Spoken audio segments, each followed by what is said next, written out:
예, 또 이어서 보겠습니다. 60번 문제. 측정 기준 틀린 것을 골라보세요. 라는 건데, 정답은 1번으로 되어 있습니다. 현행 가치는 자산의 손상이나 이것도 사실 그냥 측정 기준에 대한 어떻게 보면은 그 정의를 그냥 그대로 써는 수준입니다. 이거 공부한 사람들은 맞추고 공부 안 했으면 뭐 틀리고 뭐 이런 겁니다. 그냥 용어 정리죠, 뭐 용어 정리. 물론 여기서 말하는 현행 가치는 이런 걸 다 합쳐서 말하는 거지. 현행 원가, 사용 가치, 이행 가치 이런 걸 다 합쳐서 뭐 현행 가치다라고 하는데, 근데 이 문장은 왜 틀렸냐면은 자산의 손상이나 손실에 따른 부채와 관련된 변동을 제외하고는 가격 변동을 반영하지 않는다. 이건 역사적 원가의 정의입니다. 역사적 원가의 정의인데 다른 단어를 쓴 것이지. 역사적 원가는 최초 취득가잖아. 100원 주고 샀어. 그럼 가치 변동 반영 안 하는 거잖아. 100년 지나도 100원이거든요. 그래서 걔는 역사적 원가고 나머지는 다 맞거든요. 그냥 정의를 그대로 써놓은 건데 그래도 간단하게 언급을 하겠습니다. 부채 현행 원가, 부채 현행 원가. 자산도 현행 원가가 있고 부채도 현행 원가가 있는데 자산의 현행 원가, 부채의 현행 원가. 뭐 자산부터 볼까요? 걔가 더 일반적인 거니까. 지금 동일한 자산을 구입하면 얼마냐. 그게 자산 측면에서의 현행 원가고 부채에서 현행 원가는 역시 지금 동일한 부채를 갚으면 얼마냐 이렇게 됩니다. 그래서 지금 동일한 부채에 대해서 수취할 수 있는 대가. 그래서 지금 동일한 부채에 대해서 수취 대가. 갚는다기보다는 이거는 우리가 돈을 빌렸다. 뭐 그런 거죠. 그래서 어쨌든 거기다가 돈 받은 거에다가 거래 원가, 수수료를 차감하는 것이고 여기서는 지금 동일한 자산 취득하면 얼마냐 해서 돈이 나가는 거죠. 그래서 거래 원가를 여기서는 포함해서. 왜냐면은 돈이 나갔으니까 거래원가 수수료잖아요. 더하기가 되는 거 돈 나가는 거고 이거는 돈 받은 거에서 거래원가 돈 나가는 걸 빼는 것이지. 그러한 차이가 있고 둘 다 맞는 것이고 그 다음에 이행가치 5번을 먼저 볼까요? 이행가치 기업이 부채를 이행할 때 이전에 대한 현금이다. 그러니까 나중에 부채를 갚을 때 나갈 현금이다. 현재 가치한 것이다. 뭐 대표적으로 뭐 사채 현재 가치 할 때 그 느낌으로 보시면 되는 겁니다. 그래서 부채를 갚을 때 가치인데 다만 현재 가치다. 미래 캐시플로우를 현재 가치한 것이고요. 그럼 다음 이제 3번 보시면 사용 가치하고 이행 가치는 둘 다 어떤 개념이냐? 미래 현금으로 개념이다. 그러니까 현재 가치 개념이다. 이거 둘 다 현재 가치 개념이다. 미래 현금으로 개념이기 때문에 거래 원가는 해당 사항이 없다. 포함시키지 않는다라는 겁니다. 그래서 거래 원가는 지금 뭐 부채에 대해서 빌리게 되면은 얼마 받을 수 있냐? 지금 뭐 자산 사면 얼마냐 할 때 그 현재 개념인 것이고 요 거래 원가는 포함하지 않는다. 미래 현금 흐름에 기초하기 때문에 미래 현금 흐름을 현재 가치하는 그런 현재 가치 개념이기 때문에 그렇다. 사용 가치는 뭐 이런 거잖아요. 이 자산을 사용할 때 미래 현금 흐름이 얼마 들어올 거냐? 그러면 현재 가치하는 것이고 이행 가치는 아까 말했지만 사채 같은 걸 떠올리시면 될 겁니다. 이건 그냥 용어에 불과한 거니까 공부한 사람은 맞고 안 했으면 틀리고 그냥 단순한 문제입니다. 당연히 맞춰야 되는 문제예요. 모든 규제에 다 있는 거니까 재무제표 표시 맞는 설명을 골라보세요. 정답은 1번 돼 있는데 각각 재무제표는 전체 재무제표에서 동등한 비중이죠. 그렇죠? 뭐 BS, IS 뭐가 더 중요하다. 그런 거 없죠. 다 동등한 비중입니다. 나머지는 다 틀렸는데 국제회계 기준을 준수해서 작성된 재무제표는 국제회계 기준을 작성해서 작성된 재무제표를 주석으로 공시할 수 있다라는 문장도 우리 다 교재에 있는 문장들입니다. 그러니까 우리가 IFRS 준수했다 이런 자랑질을 할 수 있다 주석에다가 그 얘기입니다. 세 번째, 환경 요인이 유의적인 산업에 속하는 기업에 속하는 환경보고서는 국제회계 기준 적용 범위에 해당하지 않는다. 우리 IFRS 적용 대상은 우리가 알고 있는 재무제표만 적용 대상입니다. 기타의 보고서, 환경보고서와 같은 기타의 보고서는요, IFRS 적용 대상이 아닙니다. 그래서 우리가 알고 있는 기본 재무제표만 IFRS 적용 대상이다. 부적절한 회계정책은요, 주석이나 보충자를 통해서 정당화될 수 없다라는 것도 아주 자주 출제되는 그런 문장이죠. 그래서 뭐 후입선실법 쓰고 싶어? 주석에다가 막 써놨어. 절대 안 된다. 어차피 부적절한 회계정책이니까 절대로 안 된다. 기업이 재무상태표에 유동, 비유동 이렇게 했을 때 이연법인세 자산부채는 비유동 자산부채잖아요. 이것도 자주 출제되는 부분이 있어서 유동이 아니라 이연법인세 자산부채는 다 비유동이다. 이렇게 우리가 다 배웠습니다. 자본에 미치는 영향, 맞는 것을 골라보세요. 라는 것인데, 뭐 정답은 3번 이렇게 돼 있고, 하나씩 보겠습니다. 기본적인 붕괴를 알고 있냐라는 식의 문제 보니까. 그래서 액면가 100원짜리, 500원짜리 30주를 발행하면 자본금은 발행 주식수 곱하기 액면가잖아요. 그래서 500 곱하기 30 하면은 15,000원이지. 틀렸네. 두 번째. 보통 이제 주식 발행 초과금, 주발초죠. 10,000원을 자본 전입했다. 이게 무상증자죠. 자본 전입이 결국 이제 대변의 자본금이라는 얘기고, 차변에는 자본 잉여금 또는 법정 적립금인데 여기 주발초라고 하는 자본 잉여금이 날아간 것이지. 이게 무상증자의 분계입니다. 그래서 이렇게 했다는 얘기죠. 10,000원. 그래서 이놈은 액면가 500원, 보통주 20주를 발행하면 자본 총액이 증가한다. 자본이 불변이지. 차변대변 다 자본이기 때문에 불변입니다. 틀렸고 3번은 맞는 건데 2월 결성금 8만원을 보전하기 위해서 액면금액 발행금액 500원 동일하다 했을 때 400주를 2주당 1주로 감소시킨다. 이게 감자죠. 감자인데 지금 상황이 이렇게 됩니다. 자본금이 줄고요. 감자 차익이 생기겠죠. 무상감자입니다. 뭐 현금 줬다는 얘기 없잖아. 그럼 무상감자고, 그리고 여기 있는 감자 차익을 결성금하고 상계시킬 수 있잖아요. 이게 기본적인 무상감자의 분계거든요. 그래서 이 분계를 기본적으로 쫓아갈 수 있어야 이게 3번이 맞다는 걸 알 수 있을 텐데, 어쨌든 발행가는 필요 없는 정보고 액면가 있는 500원에다가 우리가 2주를 1주로 바꿨다는 얘기는 50% 무상감자, 절반으로 주식을 줄였다는 얘기예요. 그러면 우리는 200주 곱하기 절반의 주식이 날아가는 거니까 곱하기 얼마? 액면가 500 해서 10,000원 날아가는 것이죠. 500 곱하기 200주 하면은 10만원이 10만원인가? 10만원이 만원이 아니라 10만원이겠네. 10만원 자변 대변 이제 10만원 일단 이렇게 되고, 그 다음에 이제 결성금 상계시켜야 되겠죠. 결성금이 지금 8만원 있다. 차변에 있는 결성금 날라간다는 얘기죠. 감자 차익하고. 감자 차익은 자본잉여금이죠. 그래서 이렇게 퉁치면은 자본잉여금 2만원 증가한다. 맞는 겁니다. 그래서 그냥 기본적인 자본에 대한 분계를 할 수 있어야 되는 것이고, 나머지 다 틀렸다는 얘기인데 현금 배당 선언됐어. 주총때 하는 것이죠. 그럼 차변에 미처분 이익잉여금, 대변에 미지급 배당금 이렇게 되는 거잖아요. 선언하는 거니까. 자본은 불변이다. 틀렸잖아. 미처분 이익잉여금 자본이고 미지급 배당금 불체잖아. 그러니까 자본이 감소합니다. 자기 주식 취득하면 자본금 증가 틀렸죠. 차변에 자기 주식 대변에 현금인데 이 자기 주식은 자본 조정 항목입니다. 그래서 이 문제는 특이하게도 그냥 자본에 대한 기본적인 분계를 할 수 있어야 풀 수 있는 기본 분계 문제입니다. 분계 문제 잘 안 나오는데 그래서 분계 문제로 문제를 구성한 것이고. 포괄 IS 63번 틀린 설명을 골라봐라. 정답은 5번 이렇게 돼 있는데요. 기타 불가선익 항목하고 관련된 법인세 비용은, 그렇죠? 기타 불가선익도 세후로 보여주는 거잖아요. 당기순익도 세후인 것처럼. 그래서 그 법인세 비용은 IS에다가 하거나 아니면 주석에다가 다 할 수 있는 것이죠. 그래서 둘 다 된다.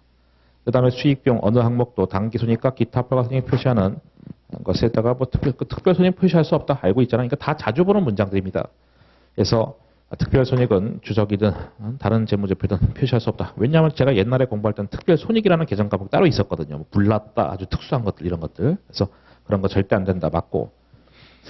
우리 IFRS는 기능별 분류하고 비용의 기능별 분류하고 성격별 분류가 있을 때 IFRS는 성격별 분류를 더 강추하고 있죠. 그렇죠? 아주 대놓고 썼으면 좋겠다라고 하고 있는데, 그럼 기능별 분류를 선택했어. 그러면 성격별 분류를 주석에다가 공시해라. 이런 규정이 되는 것이죠.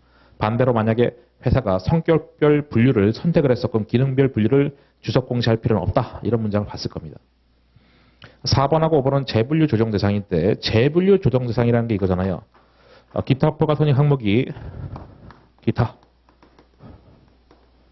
포괄손익 항목을 이익잉여금으로 대체시키면은 즉시 대체시키면 그건 재분류 조정 대상이 아니다 이렇게 하는 것이고, 요놈을 갖다가 당기순익을 걸쳤다가 이익잉여금으로 갔어. 그럼 이거는 재분류 조정 대상이다 라고 하는 것이죠. 그래서 재분류 조정 대상이 아닌 것들 대표적인 게 재자로 시작하는 거죠. 재평가 잉여금, 그리고 재측정 요소. 이게 재분류 조정 대상이 아닌 대표적인 재자로 시작하죠. 이건 재분류 조정 대상인 것들, 나머지 이런 것들인데, 그래서 이런 것들 나머지. 그러니까 제자로 시작하지 않는 거죠. 제가 뭐 기본임 때 뭐 요령껏 했거든요. 제자로, 지읒자로 시작한다고. 이런 거는 지읒으로 시작 안 하잖아. 그렇죠? 해외 사업장 환산손익 이런 거거든요. 해외 사업장 환산손익. 이런 것들은 재분류 조정 대상입니다. 요거. 그리고 이것은 우리 파생상품 평가손익입니다. 파생상품 평가손익인데, 뭐 정식 이름은 뭐 길지만은 어쨌든 파생상품 평가손익 이런 것들도 다 이쪽에 해당되는 겁니다. 그리고 이제 5번이 틀린 거죠. 재평가 잉여금은 후속 기간에 재분류하지 않으며 뒤에 자산이 제거할 때 이익잉여금 대체할 수 없다. 대체할 수 있는 것이죠. 기타 합법과 항목을 이익잉여금으로 대체를 할 수도 있고 안 할 수도 있는데 대체를 할 수가 있기 때문에 할 수 없다. 저 부분이 틀린 것이죠. 그래서 이거는 임의 규정이죠. 이익잉여금 대체는 임의 규정입니다. 어쨌든 대체를 할 수가 있습니다.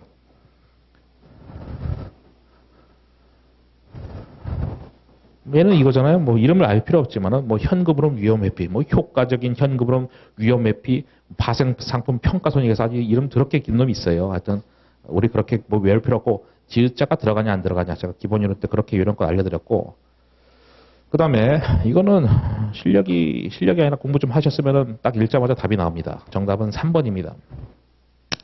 왜냐면은 어디 있어? 기타 합법과 손익 공정가치 측정 금융자산은요, 주식을 처분했을 때 항상 처분 손익이 빵입니다. 언제나 3번입니다. 그렇죠? 이게 만약에 정답은 3번 나왔는데 FBPL이야. 만약에 FBPL 금융자산 쪽이야. 그럼 우리가 그 관련된 처분 손익은 어떻게 되냐? 그러니까 이 문제 정답은 나왔지만은 그럼 지금 쭉 보면은 100주, 200주, 400주를 순차적으로 취득했다. 그리고 100주를 우리는 팔았습니다. 그럼 이제 이렇게 되면은 100주 곱하기 300원 처분했고, 그리고 이제 100주에 대한 취득가가 지금 100원이잖아요. 이렇게 해서 푸시면 되는 거지. 만약에 FBPL 금융자산, FBPL 금융자산 알죠?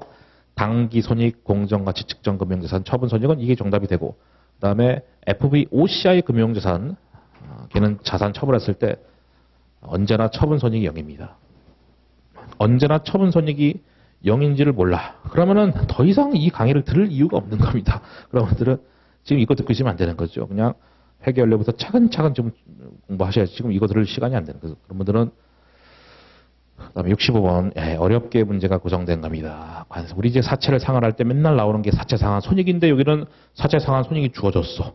그리고 우리가 현금 얼마 줬는데 어렵게 구성한 난이도가 높은 문제입니다. 해보자. 일단 만기 3년짜리고 얼마나 어려운지 해보자. 1년 말, 2년 말, 뭐 3년 말. 액면가 100만 원, 표시이자 8%, 뭐 8만 원, 8만 원 이렇게 된다. 아직까지는 뭐 익숙한 거고요. 그래서 이제 발행가가 주어졌어. 생큐죠. 두 번째 줄에 950263에서 주어졌습니다. 여기까지 뭐 주어졌어. 그리고 언제 상환했냐 봤더니 3년 초. 이때 100% 다 상환했습니다. 3년 초에 싹 다 상환했습니다. 그래서 우리는 상환할 때 그 장부가하고 그다음에 상환가액 이렇게 해서 해야 되는데 상환가액을 우리가 계산해야 되는 그 X값이 되는 것이고 이때 장부가를 몰라. 안 주어졌습니다. 왜 안 주어졌어? 시장 이자를 알면은 뭐 곱하기 제가 뭐 기본 이럴 때 곱빼기 이렇게 하는데 하여튼 곱하고 빼고 이렇게 하면서 각각 장부가를 해야 되는데 시장 이자를 안 줘줬어. 그럼 우리가 모르는 또 다른 방식으로 해야 되나 보다. 어쨌든 전액 100% 상환했다. 거기까지는 봤는데 발행 시점부터 상환 직전까지 그래서 2년간이죠. 총 이자가 19155다. 2년간 이자 비용 상당히 어려운 문제입니다. 그래서 우리 지금 할인 발행 케이스인데 이 할인 발행할 때는 보세요. 여기가 X 1년 말이든 2년 말이든 하여튼 연도 말에 결산 시에 이자 인식할 때 이렇게 하거든요. 차변에 이자 비용하고 여기 현금이 있고 그리고 사할차, 사채, 할인 발행, 차금 이렇게 합니다. 제가 왜 쓴 거야? 봤더니 할인 발행할 때 이자 비용은 액면가하고 우리가 이걸 뭐라 하는 거예요? 상가액 이렇게 하는 거야. 상가액. 사채, 할인 발행, 차금 상가액이다. 이걸 활용하는 거지. 그래서 2년간 이자야 하면은 여기 191555 주어졌고 2년간 이자는 8만 원 곱하기 8만 원 더하기 8만 원이면 16만 원이고 그럼 2년간 상가액은 뭐예요? 3155 555인데 이게 어쩌라고 지금 2년간 공부 좀 내공이 쌓인 사람들만 알아듣겠지만은 어쨌든 이 상가객이라 하는 것은 장부가하고 장부가 차이입니다. 장부가와 장부가의 차이입니다. 그러니까 우리가 예를 들어서 장부가가 여기가 95만 원이고 여기 96만 원이야. 그럼 그 만 원 차이가 그 상가객 하는 거예요. 상가객. 장부가랑 장부가 차이가 상가객이라는 것을 몰라. 제 강의 기본 이론 때 했으면은 뭐 자연스러운 건데 근데 뭐 안 들었으면 모를 수도 있겠지. 어쨌든 기본 이론 때 다 하는 얘기들인데 야 그러면은 장부가 장부가 차이야? 그럼 여기 장부가 구할 수 있겠네. 요 장부가랑 요건 발행가이면서 동시에 장부가잖아요. 장부가 장부가 차이네. 야 그러면은 여기 상당히 어려운 문제입니다. 여기다가 요 상가객을 더해 3일. 뭘 이렇게 어려운 문제를 내는지 또 이런 것도 내줘야 또 사람들이 80점 이상 못 막잖아요. 그래서 하여튼 그렇게 해서 상가객과 상가채 장부가. 그래서 거기 하시면은 걔가 장부가가 확 커지겠지. 981 얼마야? 818 이렇게 되겠죠. 사채상한 손실이 나왔습니다. 사채상한 손실이다라고 해서 8182가 나왔죠. 그럼 상한가액은 정답은 얼마야? 99만 원이 되겠죠. 장부가보다 갚아야 될 돈보다 돈을 더 갚았다. 기분이 안 좋죠. 그게 사채상한 손실이잖아. 그래서 이렇게 해서 하시면 되고 결국 포인트는 X 2년 말 또는 X 3년 초에 장부가를 구하는 건데 그 장부가하고 장부가 차이가 상가객이다. 이걸 활용해서 푸셔야 되는 상당히 어려운 문제입니다.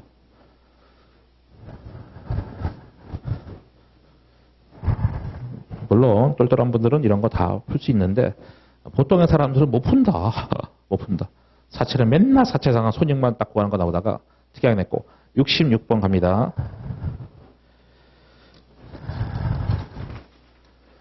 예, 어음 할인. 야, 이건 정말 풀고 싶지가 않다. 이거 이거는 너무나 기본 문제잖아요. 어음 할인. 이거 못 푸는 사람은 뭐 이거는 100% 떨어지는 거지. 저주가 아니라 팩트죠. 이거를 뭐 왜냐면 어음 할인은 보통 책의 앞부분에 보통 나오기 때문에 우리 회계 정석 우리 옛날에 공부할 때 고등학교 때 정석 공부하면은 앞부분은 잘하잖아요. 집합, 명제. 그러다가 뒤는 깨끗해 책이. 그런데 이것도 앞부분에 보통 나오다 보니까 뭐 책마다 다르겠지만 아주 기본 문제입니다. 야, 돈 얼마 받냐? 어음 할인에서 가장 쉬운 형태죠. 빠르게 풀겠습니다. 쉬운 거니까 4월 1일 날 여기가 이제 어음 수칠이다. 같은 말이 어음 발행일이겠죠. 그러니까 어음을 준 놈은 발행일이고 어음 받은 놈은 수칠이 되겠지. 여기가 현재죠. 그렇죠? 어음 할인일. 여기가 지금 여기고 우리는 여기가 어음 만기일입니다. 만기가 보니까 6개월이래. 두 번째 줄에 6개월이래. 일단 됐고 그 다음에 3개월간 보유했대. 그리고 나서 돈이 없어서 어음 할인을 했다. 앞에도 3, 뒤에도 3이네. 본능적으로 하는 거죠. 짜라락 해서 어떻게 액면가를 먼저 하고 그 다음에 이제 만기 되면 그러니까 만기 될 때 돈 얼마 받을 거냐부터 계산하는 것이죠. 만기 됐으면 액면가 받을 거고 표시이자 받을 텐데 표시이자율이 연 8%야. 그럼 10만 원 곱하기 8%고 다만 6개월치 갖고 있을 때 이렇게 받는 것이죠. 그래서 4,000원입니까? 4,000원. 그러니까 만기까지 갖고 있으면은 원래 10만 4,000원 받는 거야. 하지만 우리는 돈이 없으니까 이때 어음 할인한 것이죠. 그래서 현금 수취액은 이거는 너무나 기본 문제입니다. 10만 4,000원에다가 요거 기반으로 수수료를 주는 거지. 수수료. 그래서 거기다가 수수료가 거기 10% 세 번째 줄에 있는 10%로 할인한다는 건데 이 10%가 현재 가치 할 때 할인이 그게 아니죠. 할인율이 아닙니다. 또 수수료율이야. 연수수료율. 몇 개월 땡겨 쓴 거냐? 3개월. 3개월치 수수료를 주는 겁니다. 여기를 갖다가 우리가 할인료 이런 말 썼어요. 할인료. 할인료. 타 시험에서 할인료가 얼마냐 이렇게 나온 적도 있어요. 흔치 않지만. 그럼 요 부분 말한 거야. 수수료. 어쨌든 이렇게 해서 하시면 걔가 정답이고 66번에는 정답이 4번이 되겠습니다. 4번. 그래서 이거를 못 풀면은 안 되는 겁니다. 이거는 다 같이 풀 거기 때문에 남들이 푸는 걸 내가 풀어야 시험을 합격할 수 있겠죠.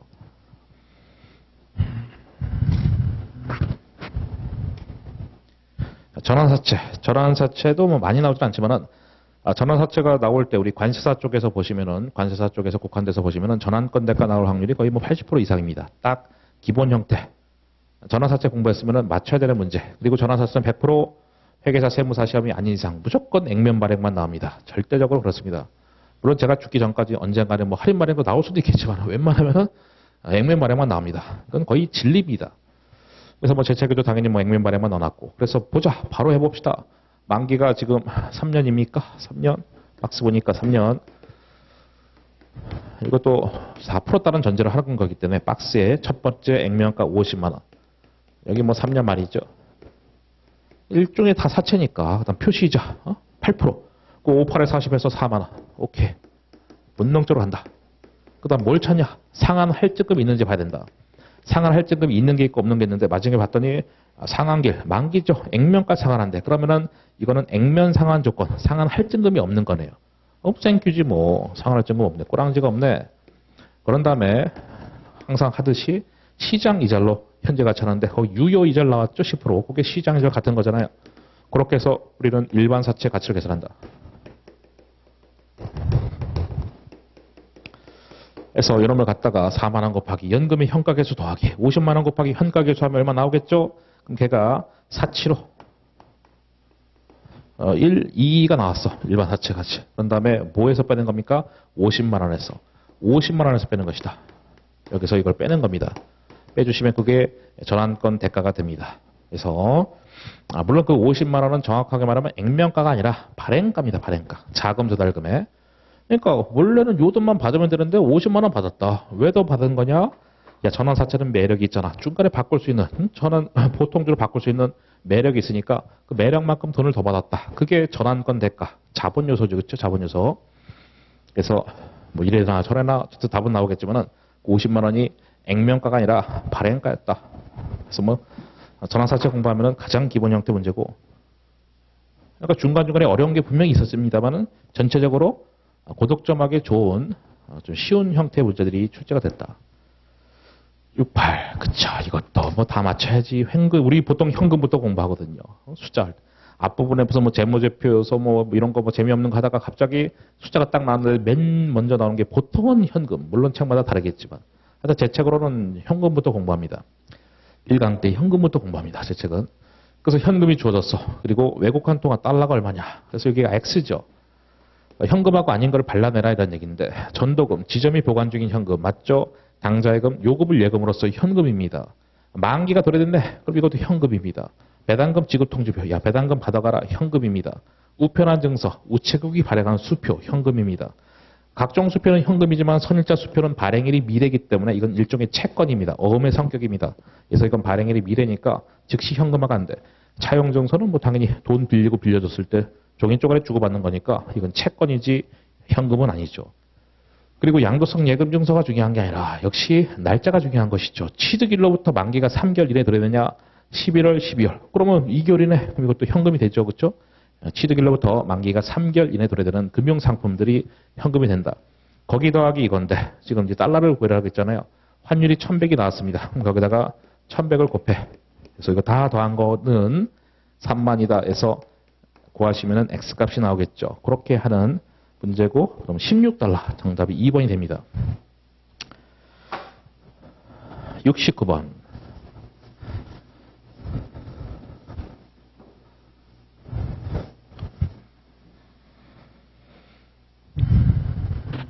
예, 금융자산과 부채를 물어봤는데 금융자산은 한마디로 말하면 채권이고 금융부채는 한마디로 말하면 채무입니다. 채권하고 채무 금액이 3,000원, 500원 나왔습니다. 그럼 여기서 채권은 요거 하고 이건 채권이 아니죠. 채권은 받을 돈인데 대여금 돈 빌려줬으니까 받는 거고 투자사채는 뭐 채권이죠. 회사채를 취득했다 그 채권이고요. 그래서 요 세 개 더하면은 3,000이다. 그럼 A 값이 나오겠죠. 어쨌든 얘는 정답이 5번 이제 500원이 나오고 1,500인가 보죠. 여기가 1,500. 부채, 채무입니다. 채무, 매입 채무, 차입금, 사채, 갚을 돈이죠. 선수수익, 갚을 돈 아니잖아. 그래서 요 세 개를 다 더하시면은 걔가 500이 나와야 된다. 그럼 B 값은 얼마야? B 값은 200이 돼서 정답은 하여튼 5번이 됩니다. 간단한 문제입니다. 채권, 채무 개념 하시면은 풀 수 있고. 70번 충당부채 틀린 설명 골라보세요. 정답은 1번으로 돼 있네요. 미래 예상 영업손실은 충당부채로 인식 안 하잖아요. 그래서 미래 예상 영업손실은 충당부채로 인식하지 않는다. 왜냐하면 부채, 충당부채도 부채인데 어떤 의무자, 부채는 의무잖아요. 그래서 미래 손실이 예상됩니다. 이건 현재 의무랑 관련 없잖아요. 이건 현재 의무하고 전혀 관련 없습니다. 이거는 부채 자체가 아닙니다.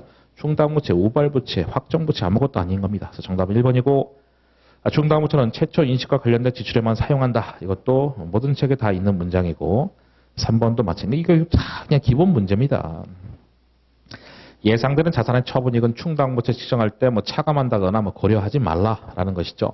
예상되는 이익, 지금 수익은 미리 땡겨서 인식하지 않습니다. 우리에게는 보수이기 때문에 수익 같은 거 미리 땡겨서 인식하지 않고 수익하고 자산은 확정되기 전까지는 절대로 인식을 미리 하지 않습니다. 4번 화폐 시간 가치가 중요할 때는 현재 가치라 맞죠? 우리 뭐 복구 충당부채 같은 걸 떠올리시면 될 겁니다. 5번 충당부채 최선의 추정치여야 된다. 정말 도덕적 같은 얘기. 사람은 착하게 살아야 된다. 뭐 이런 얘기잖아. 충당이 추정치인데 최선을 다해서 추정해라. 당연한 얘기고 역시 여기 있는 것들 다 모든 책에 다 있는 문장들입니다. 1번이 틀린 것이고 71번 표준원가인데 우리 표준원가가 아니라 품질원가네요. 드디어 이제 원가 관리 회계인데 품질원가는 이런 거잖아요. 뭐 예평 내외 예평 네 이렇게 합시다. 뭐 예평 내외 그래서 여기까지가 통제원가고 통제원가 실패원가 이렇게 하는 거죠. 이거는 뭐 예방원가 이렇게 하죠. 예방원가 평가원가 내부 뭐 실패원가 외부 뭐 실패원가 그래서 품질원가가 우리가 어디서 공부하는 거예요? 신이론이라고 하는 거예요. 신이론. 제가 20몇 년 전에 맞나? 아니구나. 그쪽. 20년쯤에 하여튼 회계사 공부 시작했을 텐데 그때도 신이론이었습니다. 새로 나오니 지금도 신이론이야. 얼어 죽을 20년이라는데 어쨌든 흔히 말하는 신이론 마치 꼭 최근에 나온 것 같은데 하여튼 수십 년 전에 나온 이론인데 어쨌든 간에 그거 구원하는 게 잘 나오죠. 그렇죠? 신이론에서 제일 잘 나오는 게 품질원가입니다. 이건 불량품을 예방하는데 쓰는 돈이죠. 그렇죠? 이건 불량품을 적발하는데 쓰는 돈이고 요거는 일단은 여기서 컨셉 자체가 이게 지금 불량품이죠.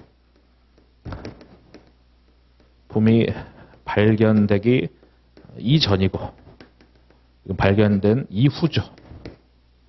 그리고 요거 구분하는 기준은 뭡니까? 소비자한테 이전이 됐냐 안 됐냐. 그러니까 불량품은 발견됐는데 회사 내부냐 회사 밖이냐. 소비자한테 이게 불량품이 넘어갔냐 아직 안 넘어갔냐 회사만 알고 있냐 이런 것이죠. 요 키워드 가지고 하는 거예요. 그래서 해볼까요? 품질교육 예방원까지 예방원가 불량품을 잘 예방하려고 교육시키는 거고 그 다음에 볼까요? 불량 제공품 재작업 이거는 어렵지만은 여기죠. 내부 실패. 그러니까 불량품이 발견이 됐는데 그 제공품 아직 미완성 제품을 재작업하고 있대. 이건 당연히 제공품이니까 소비자한테 넘어갈 일은 없잖아. 제품이 아닌데 여기지. 반품 재작업. 이거 반품 됐으니까 소비자가 이미 알고 있는 거야. 소비자 이미 짜증난 상황이죠. 여기입니다. 소비자한테 이미 넘어가서 불량품이.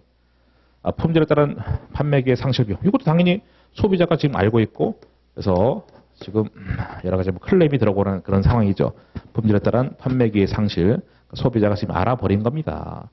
완성품 검사. 이 평가원서는 불량품을 적발하는 건데 여기에 키워드는 검사잖아요. 각종 검사들. 그래서 평가. 보증 수리. AS죠. AS 왜 하는 거예요? 소비자가 이미 알아버렸네. 불량품이 넘어간 겁니다. 설계 개선 작업. 이거는 이제 불량품을 예방하려고 설계를 개선하고 뭐 그렇게 구조를 다시 짜는 것이죠. 이렇게 해서 외부 실패하면 이거 얼마야? 1400입니까? 1400. 정답은 4번이 되겠습니다. 72번입니다. 예평 내외에서 하셔야 되겠고 그 통제 원가는 이제 불량품이 발견되지 않도록 하는 원가고 실패 원가는 이미 불량품이 발견됐는데 그때 발생하는 여러 가지 비용들. 종합 원가인데 질문이 뭡니까? 비정상 공손 수량에서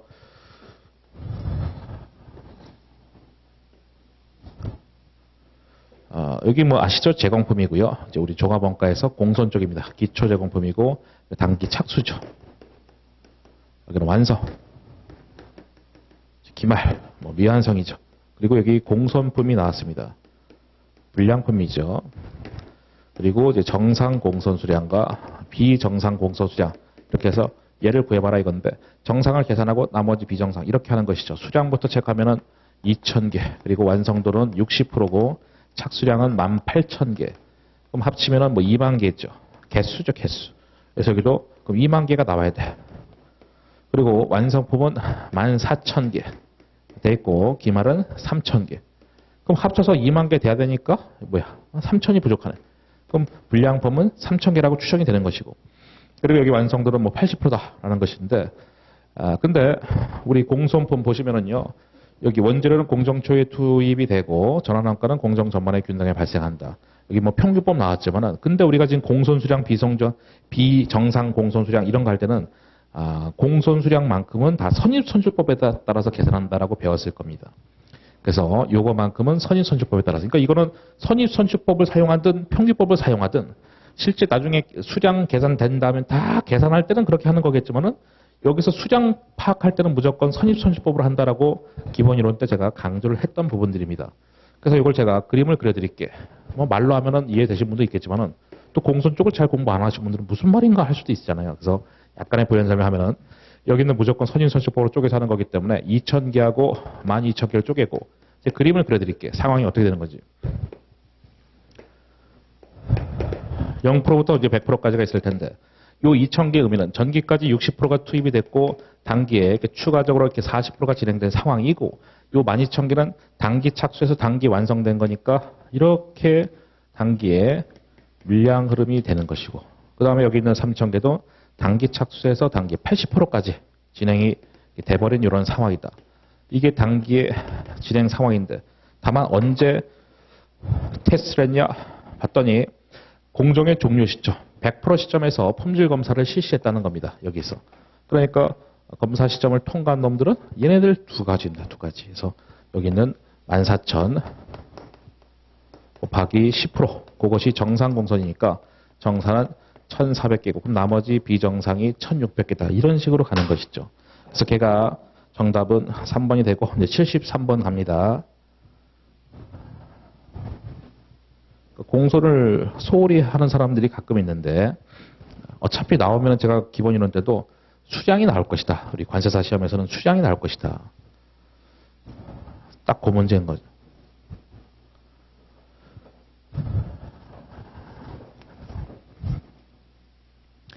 표준원가입니다. 이것도 뭐 기본 문제입니다.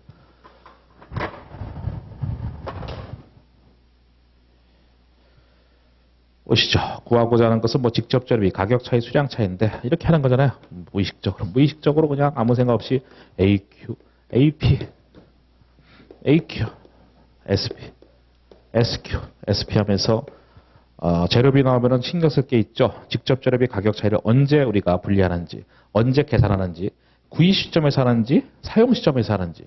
그래서 우리는 구입 시점이기 때문에 여기 있는 AQ는 실제 구입량을 쓰는 거다. 실제 구입량. 사용 시점 불리면 실제 사용량을 쓰는 것이고 어쨌든 여기가 가격 차이 부분이 되겠고요. D는 이제 우리가 수량 차이가 되겠죠. 뭐 능률 차이다. 능률 차이 또는 수량. 여기 뭐 수량 차이 나왔으니까 뭐 수량 차이로 씁시다. 능률 차이 또는 수량 차이. 그래서 여기는 실제 우리 구입량을 쓴다 했었고 여기는 원래가 다 개념 자체가 투입량인데 실제 투입량. 그러니까 얘랑 다른 거예요. 뭐 무보터도 상관없지만 제가 기본 이론 때 그래서 이거 할 때 표준원가 할 때는 SQ가 핵심이 된다. SQ가 핵심이고 가장 어렵기 때문에 SQ부터 하는 습관을 들이자라고 했었습니다. SQ부터 해볼까요? 여기는 뭐 곱하기 뭐 이런 형태죠. 실제 생산량 계속 찾는 거잖아. 기본 이론이 아니에요 지금. 그래서 실제 생산량 1,000개를 찾았고 그래서 실제 생산량을 기반으로 한 표준 투입량이잖아. SQ가 실제 생산량을 기반으로 한 표준 투입량. 그런 다음에 나머지는 다 표준이겠죠. 여기서 한 개당 6kg, kg당 10원 이렇게 해서 한 개당 6kg, kg당 10원 이런 식으로 해서 하시면 되겠고 그 다음에 SP는 지금 10원이 나왔습니다. 뭐 kg당 10원이고 그 다음에 나머지 뭐 쉽게 하면 되겠죠. 구입량 7,500kg당 실제 구입은 10이다. 여기네. 여기 아까 제가 구입 시점 불리기 때문에 실제 구입량을 쓰는 거라고 7,500kg 하고 SP는 뭐 공통 이제 10이 되겠고 그 다음에 이제 우리는 여기 하나만 더 하면 되네. 이거는 뭐요? 실제 투입량이지. 여기는 원래가 투입량입니다. 6,500 사용량 말하는 것이죠. 이렇게 해서 하는 겁니다. 이렇게 해서 오른쪽이 크면 유리고 왼쪽이 크면 다 불리죠. 그렇게 해서 하시면은 여기가 뭐 9만이고 다 써드릴게. 여기는 75,000이고 그래서 왼쪽이 15,000원 더 크다. 불리죠. 제가 기억할 때는 오른손잡이가 사는 데 더 유리하고 왼손잡이 불리하다 이렇게 했는데 하여튼 그렇게 해서 기억하시고 여기 뭐 65,000 여기 뭐 6만입니까? 역시 이것도 왼쪽이 5천만큼 더 크네. 그래서 이것도 분리해서 정답은 2번이 되겠습니다. 74번 갑니다.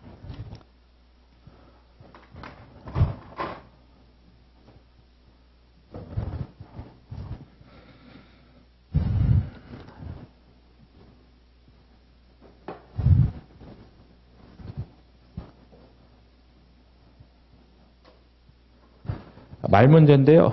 얘는 정답이 5번으로 되어 있네요. 틀린 설명 골라라. 우리가 알고 있는 손익계산서, 그게 이제 전부원가 손익계산서 이런 얘기하는 거죠. 걔가 이제 문제가 있잖아요. 생산량이 늘면은 이익이 커지는 문제가 있다. 그래서 등장한 게 변동원가, 초변동원가가 되겠죠. 그래서 이 변동원가, 초변동원가는 기본적으로 이제 생산이 뭐 는다고 이익이 커지는 이런 문제점은 없을 것이다. 그래서 그런 걸 염두에 두고 보셔야 되겠죠. 기초재고가 없다면 단기 판매량보다 단기 생산량이 더 많을 때, 그러니까 생산을 많이 하면은 전부원가 이익보다 초변동원가 이익이 더 작다. 맞죠? 전부원가가 점점 이익이 커진다라는 거예요. 생산을 늘리면 늘릴수록 전부원가는 계속 이익이 커진다 이런 식이에요. 2번 전부원가는 아까 변동원가는 전부원가에 비해서 판매량 변화 이행, 이익의 변화를 더 잘 파악할 수 있다. 판매량. 그렇죠? 변동원가에서는 판매량에 따라서만 이익이 변동되는 거고 전부원가는 판매량과 생산량에 따라서 이익이 변동되는 것이다. 이런 거니까 이것도 맞다. 초변동 원가는 초변동 원가 계산에서는 거기 재료 처리량 공원 이익이 이렇게 되는 거잖아요. 매출 빼기 원재료. 뭐 직접 재료비 이렇게 되겠죠? 직접 재료비. 원재료도 뭐 똑같은 얘기인데 이걸 이제 다시 쓰면은 판매량 곱하기 단위당 판매 단가. 단위당 뭐 재료비가 되는 거잖아요. 여기까지가 재료 처리량 공원 이익이고 뭐 뒤에는 이제 고정비가 되는데 어쨌든 얘만 변동비로 보는 것이죠. 이 초변동 원가에서는. 그러니까 보시다시피 생산량하고 관련이 없어. 재료 처리량 공원 이익. 그래서 생산량이 증가하더라도 변동상 없다라는 거죠. 그래서 생산량과 관련이 없습니다. 여기까지는요. 자, 맞고 네 번째 일반적으로 인정된 회계원칙 기업회계 기준이겠죠. 전부원가가 우리 기업회계 기준이다. 맞습니다. 우리가 알고 있는 손익계산서가 전부원가 손익계산서니까. 5번은 그럼 왜 틀렸냐? 전부원가 계산은 변동원가에 비해서 경영성과 생산 과잉을 더 잘 방지한다. 거꾸로 써놨지. 거꾸로. 왜냐면은 전부원가는 생산을 막 늘리는 게 좋은 거야. 생산을 늘리면 이익이 커지는 거니까. 그렇지 그런 문제점이 있으니까 변동원가, 초변동원가가 등장한 거니까 그래서 경영자의 생산 과잉을 더 잘 방지하는 것은 변동원가가 되는 거지. 변동원가는 그런 뻘짓을 안 한다는 것이죠. 그래서 75번 갑니다. CVP 분석인데 어려운 문제라고 볼 수도 있겠죠. 그래서 이거를 보통은 뭐 꾸러미법 이렇게 해서 이제 많이들 가르치는데 저는 제 강의를 들으신 분은 알겠지만은 CVP 분석에 공식을 아예 넣지를 않았죠. 사실상 저의 방식으로 다 풀었잖아요. 매출 빼기, 변동비 빼기, 고정비는 뭐 영업이익이다 이러면서 제 자체가 원래가 공식을 굉장히 싫어하는 사람이고 그래서 공식을 외우면은 응용이 안 되다 보니까 조금만 들어도 다 문제가 틀리기 때문에 항상 쉽게 하는 걸 이제 좋아해서 공식 하나도 설명 안 했고 책에도 아예 넣지도 않았죠. 그래서 이런 거를 뭐 꾸러미법 같은 이제 공식을 이용하지 않고 좀 제가 했었죠. 그래서 매출 빼기, 변동비 빼기, 고정비는 영업이익이다. 이런 식으로 다 모든 CVP 분석을 다 풀었잖아요. 어쨌든 이 문제도 어려운 문제입니다. ABC가 매출액 비중이 3대 2대 5대 올해. 여기 단위당 판매 단가가 이렇게 돼 있습니다. 이걸 만약에요. 딱 보니까 50이 지금 공통이면 우리가 뭐 최소 뭐라 그러지? 최대 공약수 맞나? 최대 공약수. 그래서 50이고 그럼 여기 2의 비중이고 50이고 뭐 3의 비중이고 50으로 하면은 5의 비중에서 3대 2대 5네. 똑같네. 그럼 판매 수량을 우리는 어떻게 볼 수 있냐? 물론 찾기가 어려웠지만은 X 할 수 있죠. 지금 보니까 50이라는 최대 공약수 이런 표현이 맞나? 하여튼 3, 2, 5다 보니까 그렇게 할 수 있었던 거예요. 물론 난 그게 안 들어와. 안 들어온 사람이 대부분이겠죠. 눈에 안 들어올 텐데. 그럼 보세요. 이게 이제 판매 수량 곱하기 판매 단가가 매출이 될 텐데 3이 되려면은 150 곱하기 2. 그래서 이제 뭐냐, 뭐 2x 이런 식으로 하든가. 그 다음에 이제 100이 2가 되려면은 200이 되려면은 이것도 뭐 2x. 250 곱하기 얼마가 5가 돼야 돼. 그럼 여기도 뭐 2x 뭐 이렇게 해서 해도 되고 xx 해도 되고 2x, 2x 해도 되고 해서 제가 항상 판매 수량에다가 이런 식으로 할 때 우리가 그러니까 여러 가지 제품을 팔 때는 이제 판매 수량에다가 x, 뭐 EX 이런 식으로 하라고 해서 썼는데 어쨌든 x라든 EX라든 그런 여러분이 실력 드는 대로 하시면 되겠고 그렇게 해서 이제 매출이 3대 2대 5를 한 걸 맞춰놨습니다. 그런 다음에 우리 하던 대로 하면 되는 거지. 그래서 A 제품은 판매 수량 EX, 뭐 X로 합시다. 뭐 X라든 EX라든 똑같은데 그냥 EX로 하죠 뭐. 상관없어요. 근데 보통은 그거 찾는 것 자체도 쉽지 않을 테니까 그래서 EX로 찾는 것만 잘할 텐데 판매 단가다 단위당 변동비. 그 다음 A 쪽의 공원이익이죠. B 쪽의 공원이익인데 그것도 판매량 똑같고 판매 단가 변동비. C 쪽도 판매 수량, 판매 단가 변동비입니다. 그럼 여기까지가 뭡니까? A, B, C의 공원이익이죠. 그런 다음에 고정비를 빼는 것이죠. 그런데 또 기분 나쁘게 법인세가 주어졌어. 그럼 곱하기. 실판을 너무 길게 썼나? 0. 몇입니까? 6이 되는 거지. 그럼 이게 이렇게 했을 때 얼마? 세후 이익이 12,000이다. 그렇게 해서 X값을 뭐 잘 계산해야죠. 이거는 뭐 여러분이 각자 하는 것이죠. 그래서 제가 뭐 미리 계산을 해봤더니 이렇게 해서 해봤더니 X가 뭐 100이 나왔습니다. 그럼 답이 100이 아니죠. X라고 해서 100이 아닌 거지. 지금 제가 임의로 넣은 거더라. 그럼 여기가 200개가 되는 것이고 여기도 200개가 되는 것이고 여기도 200개가 되는 것이죠. X가 100이 나온 것이지 답이 100인 거 아니잖아요. 구하고자 하는 것은 그러기 위한 전체 매출이다. 그럼 전체 매출. 여기 곱하기 요거. 다시 말하면 200 곱하기 150. 쭉 써드릴게. 판매 수량 곱하기 150. B 제품 판매 수량 200개 곱하기 100. C 제품 판매 수량 곱하기 판매 단가. 이렇게 해서 쭉 하시면 그것이 전체 매출이 될 겁니다. 그래서 CVP 분석은 저랑 같이 공부한다면 공식 한 개도 없이 다 풀 겁니다. 정답은 2번이 될 것이고 이렇게 복수 제품인 경우에는 판매량에다가 X를 놓고 하시면 이상한 공식 같은 거 하나도 필요가 없을 것이다. 물론 이거는 한 번 더 꼬은 거야. 보통은 이제 판매량 비율이 몇 대 몇 대 몇 이렇게 하는데 그러니까 만약에 판매량 비율이 3대 2대 5야. 그럼 여기다가 3X, 판매 수량을 3X, 2X, 5X 이렇게 하면 되는 건데 한 번 더 꼬은 거기 때문에 이 문제는 어려운 문제였어요. 5개 남았네요. 저 와이프가 빨리 오라고 했는데 늦었네. 빨리 뭐 와서 뭐 해보라는 얘기죠. 단기 제품 재정가입니다. 이제 5개 남았죠. 이제 다 끝난 거 같네. 여기 직접 노무 원가가 기본 원가의 50%다. 이 공식을 세울 수 있어야지. 직접 노무비가 기본 원가 뭐예요? 직접 재료비. 저기 직접 노무비죠. 뭐뭐의 하면 곱하기야. 0.5. 퍼센테이지는 다 소수적으로 다 바꿔놓고 이렇게 하고 단기 제품 재정가. 그래서 우리 제조원가의 흐름. 원가 관리하면 이거부터 하고 시작하는 거죠. 원가 관리하면 이거부터 하고 시작하는 거잖아요. 티를 막 그리고 시작하는 것이죠. 그래서 보니까 재료비랑 제공품 숫자가 나왔고 제품 관련 숫자는 안 나왔어. 그럼 안 그려진 거지. 제공품. 여기는 뭐 원재료죠. 뭐 재료비에서 알죠. 이거 다 풀 수 있어야 됩니다. 기초, 단기 베이, 너무 쉬워가지고 V 사용. 왜냐면 원가 관리 1강이니까 이런 거 잘하잖아 우리 다. 처음에는 공부 잘할 거거든요. 나중에는 다 집중력 떨어져도. 그래서 이건 다 풀 수 있어야 돼. 재공품 할 때 여기 직접 재료비, 직접 노무비, 뭐 제조 간접비 이렇게 하고 여기 뭐 단기 완성이 되겠죠.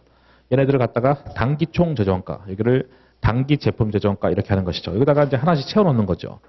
그래서 직접 재료비 그래 해보자. 200 기말에 100, 200이고 100입니다.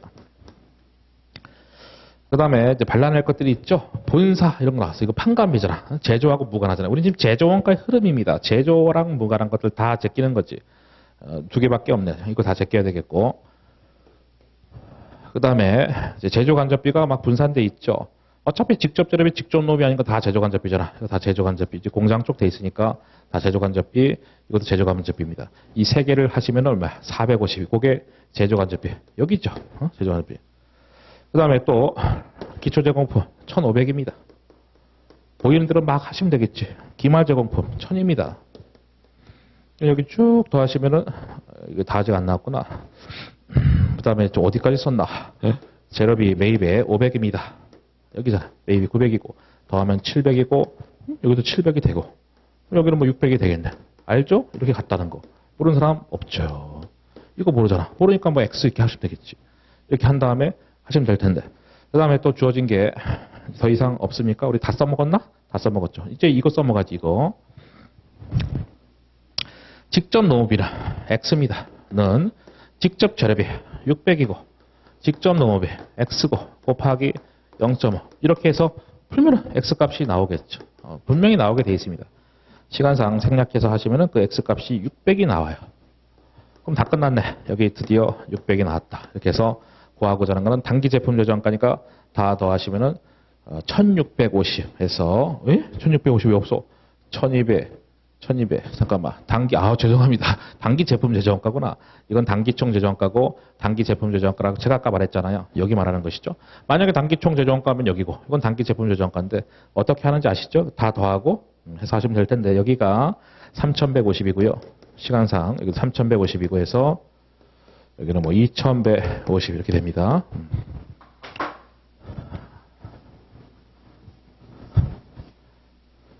마음이 쫓기고 있습니다. 혼날까봐. 진짜 뭐 제가 안 혼날 것 같죠? 진짜 혼납니다. 뭐 무릎 꿇고 혼나는 건 아닌데 그렇게 또 뭐 비굴하게 살지는 않아요. 그냥 잔소리 한번 듣기 싫어서. 애들이 어린데 학원을 많이 다녀가지고 빨리빨리 오라는 거. 운동을 하다가도 빨리 오라고. 지금 애들이 지금 학원 보내야 된다고 하면서 대치동에 있는 학원 막 보내다 보니까 계속 왔다 갔다 라이딩 한다고 하죠. 이제 그것 때문에 제가 괴롭습니다. 밥도 저한테 잘 안 주고 이렇게 살아야 되나? 2부의 경제적 부가가치입니다. 경제적 부가가치. 이거는 그냥 뭐 이거 공부하면 풀고 공부 안 하면 안 푸는 건데 공부를 안 한 사람들이 또 은근히 있죠. 어쨌든 2부에는 뭐 세후, 영어, 이익이고 투하자본입니다. 투하자본이라 썼어요. 곱하기 왁이라고 하는데 가중평균 자본비용입니다. 가중평균 자본비용. 마음이 급해서 영어로 썼어요. 가중평균 자본비용. 여기 11%죠. 0.11입니다. 그러니까 자금 조달할 때 자금 조달의 대가 그걸 이제 비율로 나타낸 겁니다. 그래서 가중평균 자본비용이고 투하자본은 여기 나온 것처럼 총 자산에서 빼는 겁니다. 유동부채를 빼는 게 그게 이제 투하자본입니다. 왜 그런지 이런 거는 다 기본 시간 때 제가 다 언급을 하는 것들이고 세후 영업이익이니까 40만 원 곱하기 이제 세금이 어디서 마지막에 0.7 30% 나왔으니까 법인세 그냥 쭉 집어넣으면 되는 겁니다. 200만 원이고 혼날까봐 지금 막 빨리 하는 것 같죠? 이렇게 해서 쭉 하시면 정답이 나옵니다. 이건 그냥 공식 그대로 하는 겁니다. 그래서 걔가 1번이 됩니다. 그 다음에 이제 3개 남았네요. 3개가 빨리 가야 되는데 3개가 또 어려워. 잠깐만 78, 79 뒤에 3개가 다 쉽지 않은 문제들입니다. 전체적으로 쉬웠는데 78, 79, 80은 어려워요. 근데 사람들이 실제 시험 나가면 이거 어려운지 잘 모를 수도 있습니다. 왜냐면 거기까지 잘 못 풀 거거든요. 또 했는데 이미 뭐 60 몇 번, 또 71번에서 끝났어. 이미 종쳤어. 그런 사람들이 많기 때문에 야 이런 문제가 있었어? 아무튼요. 이 문제는 쉽지 않다. 일반적이지 않은 문제다. 요거는 쉬운 거지. 직접 배분법은 우리 보조 부분을 제조 부분에 배분하는 거 직접 배분은 가장 쉬운 건데 한 번 더 꼬은 겁니다. 보통 부문 공통원가 잘 안 나오는데 걔가 나와버렸어. 걔는 점유 면적을 기준으로 배분을 하래. 야 그럼 점유 면적 어딨어? 다 더하시면 이게 합계가 100이죠. 그럼 딱 보면은 10%고 20%고 암산되죠. 30%, 40%니까 일단 부문 공통원가를 각각 부분에다 다 뿌려줘야 됩니다. 그래서 10만 원 곱하기 10% 하면은 10,000원. 어디다 쓸? 여기다 쓰지 뭐. 만 원. 10만 원 곱하기 20% 하면은 2만 원. 여기는 뭐 그럼 당연히 뭐 3만 원, 뭐 4만 원이 되겠지. 그래서 일단 정리하면은 여기는 합치면은 두 개 더해서 25만 원이고요. 물론 부문 개별 원가가 두 개 더해서 이제 18만 원. 그러니까 그거부터 정리하고 시작이 되는 거지. 여기는 43만 원이고. 보통 거기까지가 돼 있는 상태가 나오는데 여기는 그 전 단계가 나온 거야. 64만 원. 그러니까 그게 어쨌든 이 문제의 사실 유일한 포인트다. 그거 말고는 어려운 거 없다. 그 다음에 이제 우리가 익숙한 거 하는 거지. 익숙한 거. 여기 P1과 P2 제조 부분이죠. 자체에서 발생한 자체적으로 발생한 제조 간접비가 이미 계산되어 있지만은 43만 원 과 64만 원이죠. 여기다가 보조 부분을 제조 부분에다가 배부하는 거. 그게 우리 지금 할 일이잖아요. 그래서 여기 보조 부분 S1에 있는 거 25만 원을 갖다가 S1, S인데 25만 원을 갖다가 배부하면 되는데 봤더니 S1은 기계시간 갖고 배부하는데 이건 S1 쪽이고요. S2는 전력량 가지고 배부를 한대. 우리 직접 배분법은요. 보조 부분 상호 간의 용역 수수를 고려하지 않는다. 서로 무시하는 거야. 그럼 합계가 여기는 싹 쌩까고 그렇죠? 합계는 800으로 보는 거지. 그럼 여기는 50%고. 역시 보조 부분 상호 간의 용역 수수를 제공하는 거. 서로 이제 상호 간의 용역 수수 같은 거 다 고려하지 않는다. 그럼 여기 합계는 500이니까 60%. 40%가 되겠지. 그래서 결국은 P1만 구하라고 했으니까 P1만 해볼까요? 50%. 여기는 S2 있는 거 18만 원이죠. 이거 두 개 더해서 아까. 그래서 60%를 뿌려주는 거지. 이렇게. 그래서 요거 다 더하시면은 걔가 최종 정답이 돼서 66만 3천 원. 정답이 1번이 됩니다. 두 문제 남았죠? 두 문제. 이것도 쉽지 않습니다. 그러니까 원가 관리도 앞부분은 괜찮은데 뒤로 갈수록 조금씩 계속 어려워져. 그러다가 80번 가면은 진짜 어려운 문제 나오고. 이것도 물론 기본 이론 때 다 제가 언급하는 거지만은 어쨌든 결합원가에서 조금 시간이 걸리는 문제다. 다 기본 이론 때 언급은 다 하는 겁니다. 시간이 걸릴 뿐. 예, 바로 보시죠. 쭉 봤더니 순실현 가치법으로 계산해보래. 매출원가. 야, 거기까지는 보통 안 내는데. 물론 다 제가 언급은 다 합니다. 기본 이론 때. 그래서 설립이 됐어. 설립했다는 얘기는 뭐 기초가 없다는 얘기지. 그래서 생산량에서 이거를 빼면은 사실상 이제 판매량과 같다라고 우리는 볼 수 있죠. 판매량이 왜 필요하냐? 나중에 필요하겠죠. 왜냐면 매출원가는 판매량 곱하기 단위당 제조원가니까. 그래서 일단은 됐고. 그래서 우리가 바로 해보자. A, B에서 우리는 NRV라고 하는 거죠. 뭐 영어 NRV. 순실현 가능 가치. 제가 영어 쓴다는 얘기는 마음이 급하다는 얘기입니다. 하여튼 순실현 가능 가치. 순실현 가능 가치 할 때는 생산량 기준으로 하는 것이죠. 여기 A쪽은요. 1200kg 곱하기 단가 100이고 얘는 추가 가공한다는 얘기가 없고요. 그 다음 B는 추가 가공을 한대. 그래서 추가 가공 원가는 16,000이다 나온 것이고 B는요. 생산량 기준으로 800kg 곱하기 120이고 추가 가공을 하기 때문에 16,000을 빼는 것이죠. 그래서 이제 각각을 먼저 계산을 해봤더니 어디야? 12만 원과 8만 원 나와요. 그럼 순실현 가능 가치 NRV가 그거거든요. 순실현 가능 가치인데 해보면은 여기 뭐 60%하고 40%가 나왔어. 그거 갖다가 뭐 결합원가를 배분하는 거지.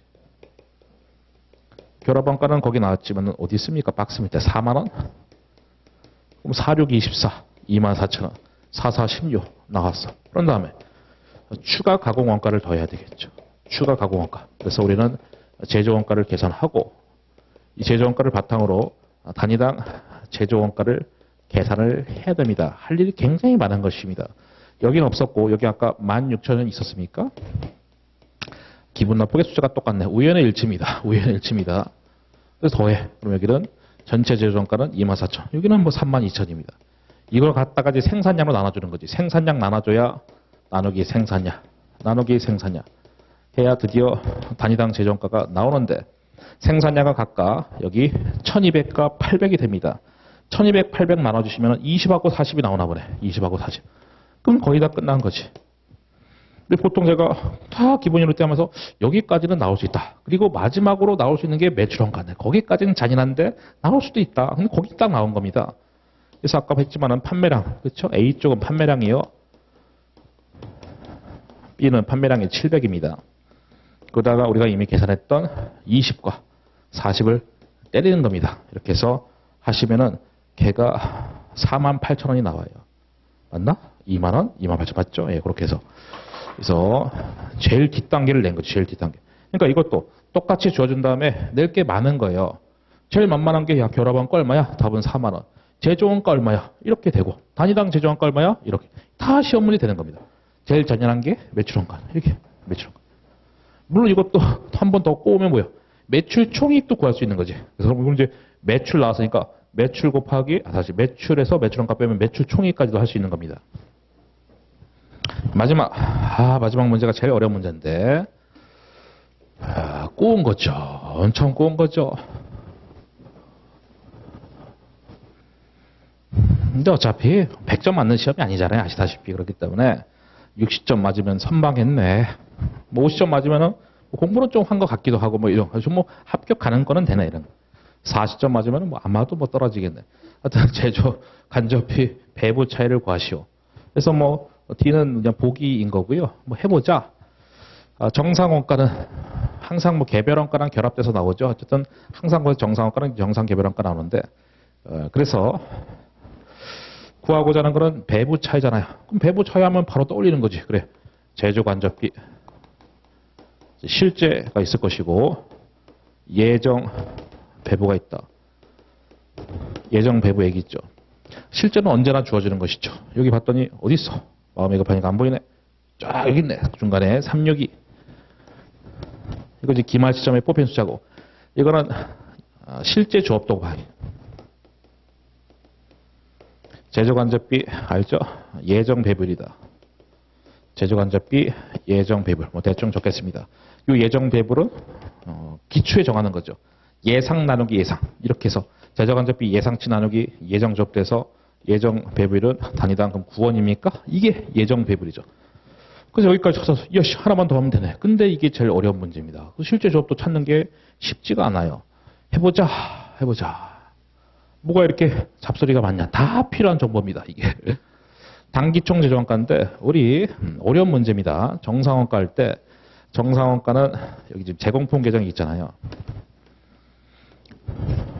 직접 재료비, 직접 노무비, 제조 간접비인데 이거 다 뭡니까? 실제. 얘도 실제 숫자고 이게 예정 배부 숫자잖아요. 이게 정상원가잖아요. 여기가 단기 총 제조원가 250만 원의 의미 있죠. 그래서 이걸 왜 한 거야? 봤더니 250만 원은 직접 재료비 요거 말하는 거죠? 165만 원 더하기 직접 노무비 몰라. 제조 간접비 몰라. 하지만 둘 다 어쨌든 뭐요? 얘가 비록 예정 배부지만 얘도 실제 조업도를 기반으로 한 거잖아요. 공통적으로 지금 실제 직접 노동 시간이 돼 있다는 거예요. 그래서 실제 직접 노동 시간. 그래서 이걸 싸잡아서 말하면은 실제 직접 노동 시간 곱하기 이렇게 시간당 임률 실제죠. 11원. 그리고 여기는 얼마입니까?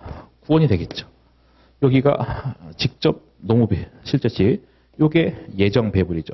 실제 조업도 곱하기 예정 배불. 그렇게 해서 하시면은 실제 직접 노동 시간이 역산해서 나오겠죠. 어려운 문제입니다. 개념을 완벽하게 이해하지 않는 이상을 모르는 문제. 그럼 42,500시간이 나와. 그럼 여기다가 딱 집어넣는 거지. 42,500시간에서 집어넣으면 걔가 최종적으로 382 500이 돼서 배부가 더 크니까 과대 배부에서 정답은 1번 이렇게 됩니다. 1번이 됩니다. 그래서 20대 맞겠네. 그래서 하여튼 끝났고요. 또 기본 이론 때 또 뵙도록 하겠습니다. 그래서 여기까지 하고 기본 이론 때 뵙도록 하겠습니다. 감사합니다. 감사합니다. 감사합니다.